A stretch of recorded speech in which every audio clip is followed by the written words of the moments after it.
الرحمن علم القرآن خلق الإنسان علمه البيان الشمس والقمر بحسبان والنجم والشجر يسجدان.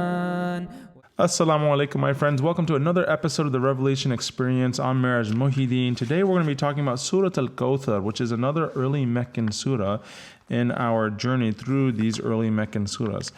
Surah Al-Kawthar has some historic ties to when it was revealed, and I want to kind of just go through that with you really quickly. So most scholars are of the opinion that this chapter was revealed sometime after the death of the Prophet Islam's son Abdullah. Okay, so we know that he had a second son. His first son's name was Qasim, who passed away.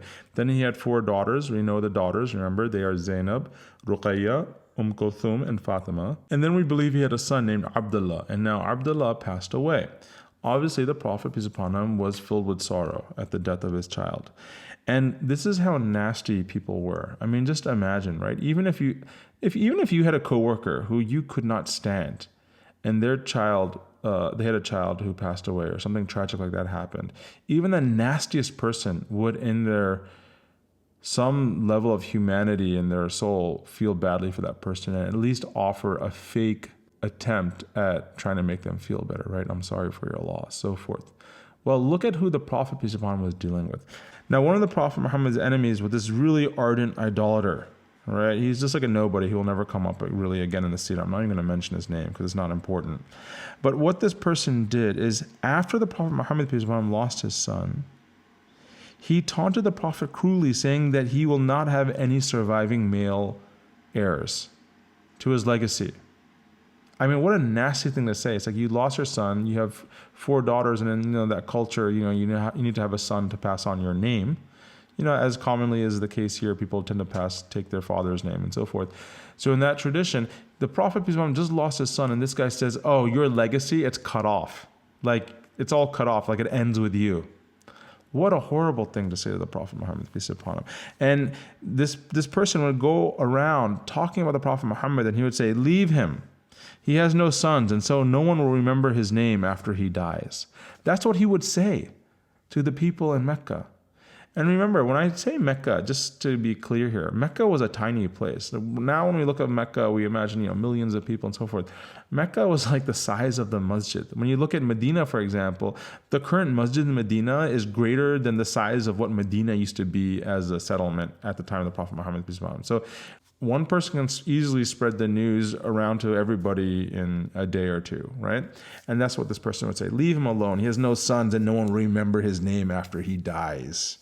And the Prophet's uncle, Abu Lahab, was no different. He was just as nasty. Remember, he would follow the Prophet, peace upon him, in the marketplace and make fun of him and tell people to leave this person. So this is who were the kind of people who would surround the Prophet Muhammad, peace upon him. But this surah, it's a reminder to the Prophet that no matter how challenging his material situation is, no matter how challenging his life appears to be to the outside observer, having a connection with Allah, having direct line open with Allah, getting guidance from Allah is a far greater gift than any comfort that you could get in this world.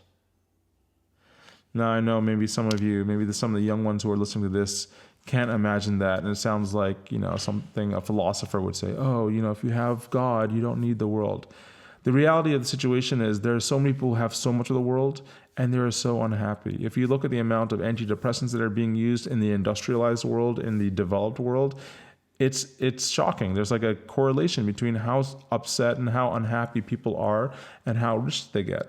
So it's not just a fairy tale. It's really, science shows us this too. For those of you who want to rely heavily on science, the science shows us that often the more developed countries with more wealth tend to have unhappier people. So there's something really true to this phenomenon. And obviously Allah, the creator of us, He knows this phenomenon better than any scientist could mention in an article. And so Allah is saying that even though the faithless appear to live in luxury and they have houses and wealth and children, they have no hope in any kind of meaning or purpose in life, nor do they have any hope in a hereafter. And without that, there's no way they're going to achieve any level of real contentment in this world. So when it comes to this surah right here, we have a hadith from Imam Ahmad that kind of explains to us the setting of this surah and how it was revealed. And so we understand that the Prophet ﷺ was sitting with some of his companions and he appeared to feel drowsy. And then after a while, he raised his head and he smiled. So just imagine the Prophet kind of just raising his head and smiling to the people around him. And then he says, a chapter has been revealed to me. And then he recites the chapter. إنا أعطيناك الكوثر فصل لربك وانحر إن شانئك هو الأبتر.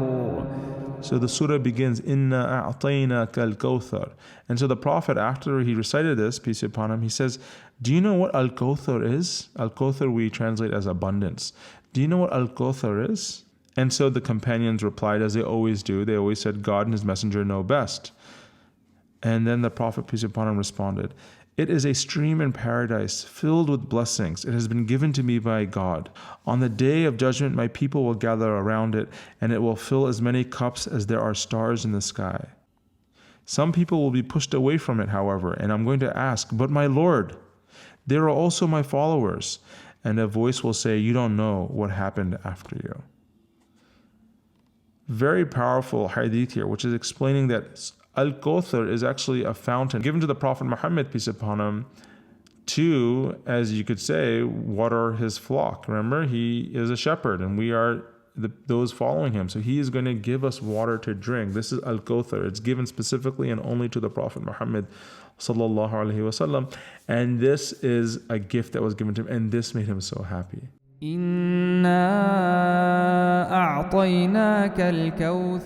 Because it meant that Allah was giving him something very unique that the Prophet Muhammad could use to take care of his followers. He was so committed to us, not just his companions, the people around him who were sitting around him that day when they saw this revelation come down.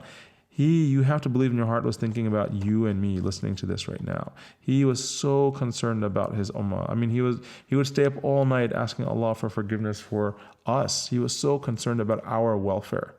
It's really incredible, to have that capacity to do that. When we make dua to Allah, we usually are asking for, oh Allah, please help me pay off my mortgage. Ya Allah, help me, get that raise or pass that exam. Ya Allah, help me, help me, help me, help me. And then if we're feeling charitable, we remember our parents. Oh Allah, please, give my parents ease from, their suffering, or give them a long life. And then if we're feeling really, really charitable, we might pray for our siblings, right? Or for our nieces and nephews. Here we see the Prophet Muhammad, peace be upon him, praying for people generations and generations and generations after him. And so he's so concerned about us. And so this is why it brought him so much pleasure to know that Allah just told the Prophet, peace be upon him, Inna a'tainaka al-Kawthar. Indeed, we have granted you this fountain of Kawthar, this abundance. So this surah continues. So now turn to your Lord in prayer and sacrifice. Indeed, it will be your critics who will be cut off. فصل لربك وانحر إن شانئك هو الأبتر. So the surah is not only reassuring the Prophet Muhammad, peace be upon him, but it's attacking his critics who are saying, oh, his legacy is cut off, abtar, it's cut off. The Prophet Muhammad, his legacy, he will have no one will remember him after this. He will have no children to sing his praises and write poetry about him and so forth. All the stuff that the Arabs used to do, right? Allah is hearing these attacks against the Prophet Muhammad, peace be upon him. And what does he do? He gives them Al-Kawthar. He says, you are going to have something that no one else has ever received in the world. And as long as you turn back to Allah in prayer and in sacrifice, wanhar, right? Very important word. Hopefully we'll get into that in future episodes. Indeed, inna shani'aka huwal what? They will be abtar. They will be the ones who will be cut off. Now, what did I say in the beginning?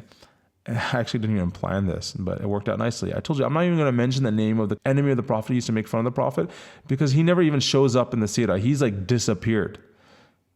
So talk about cut off. I actually didn't even plan that. But yeah, I'm not going to mention his name because he is actually cut off. The one who said that the Prophet Muhammad will be cut off, we're talking about him, his family, his children, everything, every single second of the day. We're talking about what his life was. And no one cares about this man who said that the Prophet Muhammad will be cut off, because that man, by Allah, he has been cut off. So that is the end of Surah Al-Kawthar. Again, very brief overviews. I don't have the expertise to dive deeper into the heavy spiritual tafsir of this, but please go to your local scholars, your local ones. Go to your local imam. Develop these relationships with your community members. You don't always have to go to like these big speakers and be like, oh, there's only one imam who can explain this to you. Your local scholars can do it in a way that is also very powerful, in many ways more powerful, because you're sitting next to them and talking to them and engaging with them with your lives. Go to your local scholars. Go to people who you trust and you rely upon to dig deeper into the surahs and bring it into your heart and make it a part of your own. So anyway, that's the end to Surah Al-Kawthar. Our next surah that we're going to be talking about is Surah Al-Kawthar. Again, another amazing surah, lot to ponder. We'll get into that soon. Can't wait to see you guys soon. Keep working on those amilus salihat, those people who are doing good deeds. Be one of those people who are doing salihat. Can't wait to see you in the next episode. I will see you guys soon. Assalamu alaikum. الذين قالوا ربنا الله ثم استقاموا فلا خوف عليهم ولا هم يحزنون أولئك أصحاب الجنة خالدين فيها جزاء بما كانوا يعملون.